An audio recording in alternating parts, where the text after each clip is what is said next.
प्रश्न असा आहे बरं का, कुठलीच वृत्ती नाही, वृत्तीरहितता आहे, वृत्ती उठतच नाही आहे. क्वचित प्रसंगी वृत्ती उठते आहे असं वाटलं की अंतःकरण स्वतःच एक नाम जनरेट करत ते उठू नये म्हणून प्रयत्न करतं. म्हणजे वृत्ती जर उठायला लागली तर एखादं नाम स्फुरतं आणि त्यामुळं ती वृत्ती उठत नाही, पण नामाची वृत्ती उठते आणि त्याला ते प्रतिसाद देतात. जाणीव स्पष्ट होणे आणि स्वचा वेध घेणे किंवा शोध घेणे म्हणजे नेमकं काय करायचं. याला जोडून एक प्रश्न असा आहे की तो मी आहे असा बुद्धीला बोध झाला हे नेमकं कसं कळणार. एकतर माहिती नाही की हे कोण साधक आहेत, केंद्रात येऊन गेलेत, हे खरं असलं तरी त्यांना ध्यान कोणा सद्गुरूंनी शिकवलं आहे याची माहिती नाही आहे. ध्यानाची काय प्रक्रिया त्यांना सांगितली आहे ते माहीत नाही आहे.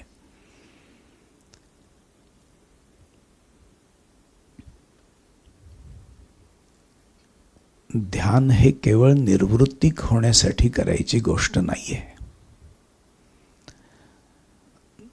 निर्वृत्तिक होणं किंवा वृत्तीरहितता हा ध्यानातला एक टप्पा आहे, याच्यापेक्षा अधिक काही नाही आहे. तर तो गाठणंच फार मोठी गोष्ट आहे. कारण आपल्या ठिकाणी सतत वृत्ती किंवा विचार उठतच राहतात आणि हा फ्लो तसा स्पॉन्टेनियस असतो. विचारांचा फ्लो हा उपजत असल्यासारखा एखाद्या प्रवाहासारखा वाहत असतो. त्या विचारांना विचार म्हणण्याची पद्धत आहे, वृत्ती म्हणण्याचीही पद्धत आहे. पण पुस्तकं वाचून जर कोणी ध्यान करत असेल तर पुस्तकामध्ये निर्वृत्तिक होण्याला खूप महत्त्व दिलेलं असतं. ध्यानाबद्दलची जी पुस्तकं असतात त्या पुस्तकांमध्ये वृत्तीरहितता सांगितलेली असते. कारण खरा त्रास वृत्तींचाच असतो आपल्याला. वृत्ती निमाल्या, वृत्ती नाहीशा झाल्या की शांत वाटतं. पण हे काय करतात की वृत्ती निमालेल्या अवस्थेमध्ये हे राहतात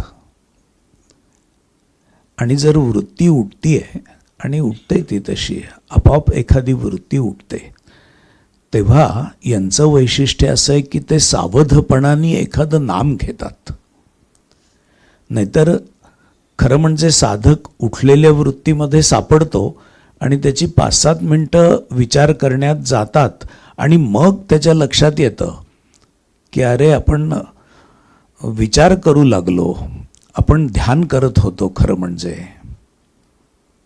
पण यांचं तसं होत नाहीये. वृत्ती उठायला लागली असं त्यांच्या लक्षात आल्याबरोबर ते नाम घेतात. म्हणजे नामाने ती उठणारी वृत्ती ते बाजूला सारतात आणि तिथं नाम शिल्लक राहतं.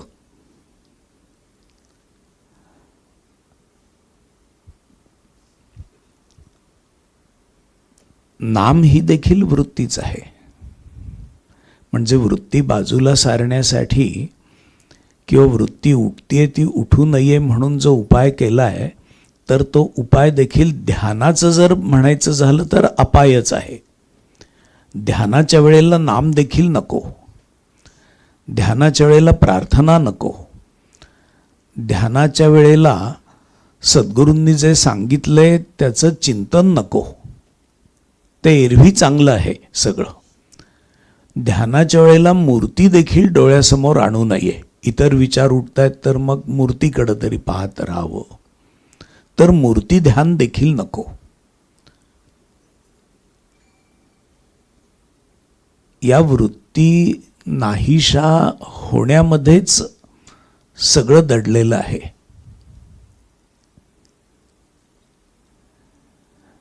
चित्तवृत्तींचा निरोध जर झाला आणि दीर्घकाळ चित्तवृत्तींचा निरोध झाला तर ध्याता म्हणजे द्रष्टा जो असतो तो द्रष्टा, त्याला आपोआप आपण परमात्मा आहोत असं समजतं.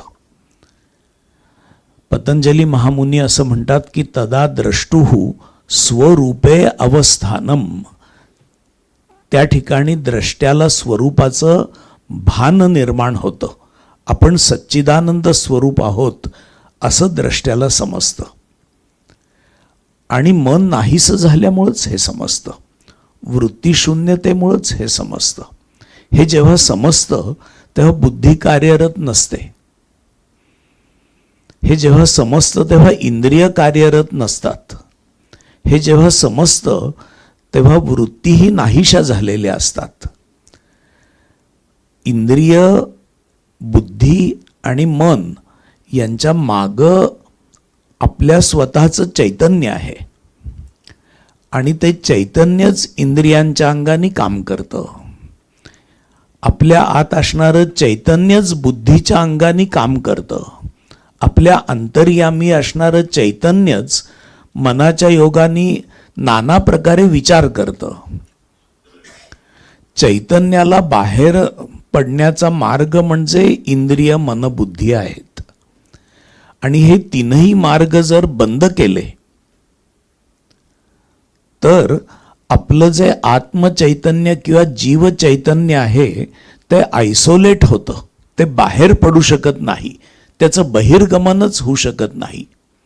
ज्या कारणाने आणि ज्या माध्यमातून त्यांचं बहिर्गमन होणार ती कारणच जर बंद केली, सर्वात शेवटी अवघड आहे मन. जर मनाचंच अमन झालं तर मग साधकाला आपण परमात्मा आहोत असं आतूनच समजतं. आपलं आपणच त्याच्या लक्षात येतं. ते लक्षात आणून द्यायला आणि कोणी लागत नाही. त्यामुळं वृत्ती नाहीशा होणं ही चांगलीच गोष्ट आहे आणि ती त्यांनी साधली आहे, हे विशेष वाटतं मला. पण सद्गुरूंच्या मार्गदर्शनाखाली साधना केल्याखेरीज ध्यानाचं खरं गंतव्य किंवा प्राप्तव्य काय आहे हे तेवढं ठसत नाही. म्हणून आत्मदर्शनापर्यंतचा मार्ग हे सद्गुरूच दाखवत असतात. आत्ता मी सांगितलं त्याच्यामध्येच आपली जाणीव म्हणजे आपला प्युअर कॉन्शियसनेस. मन देखील कॉन्शियसनेसच आहे, बुद्धीही कॉन्शियसनेसचाच एक भाग आहे. तरी देखील मन आणि बुद्धी याच्याही पलीकडं असणारा जो प्युअर कॉन्शियसनेस आहे, आपल्या आत असणारा कोअर सेल्फ, तर तो ध्यानामध्ये प्रगट होतो, समजतो. आणि तेच आपलं स्वरूप असतं. त्यामुळं जाणीव स्पष्ट होणे किंवा सुवचा वेध घेणे किंवा शोध घेणे हे नेमकं कसं करायचं, या वृत्तीरोधनानंतर काहीच करायचं नाही आहे. जे होईल ते आपलं आपणच होत असतं. कारण तिथं काही करू गेलो की परत मन आलं, आणि मन आलं की मग सगळीच गडबड आली. याला जोडून एक प्रश्न असा आहे की तो मी आहे असा बुद्धीला बोध झाला, हे नेमकं कसं कळणार?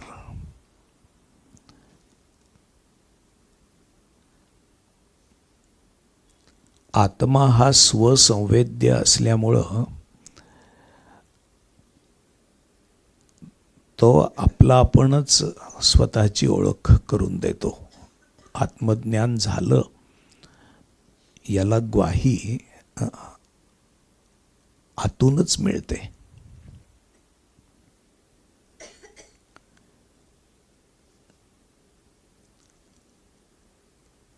जसं आपलं पोट भरलं हे समजतं, बाहेरून कोणी सांगत नाही.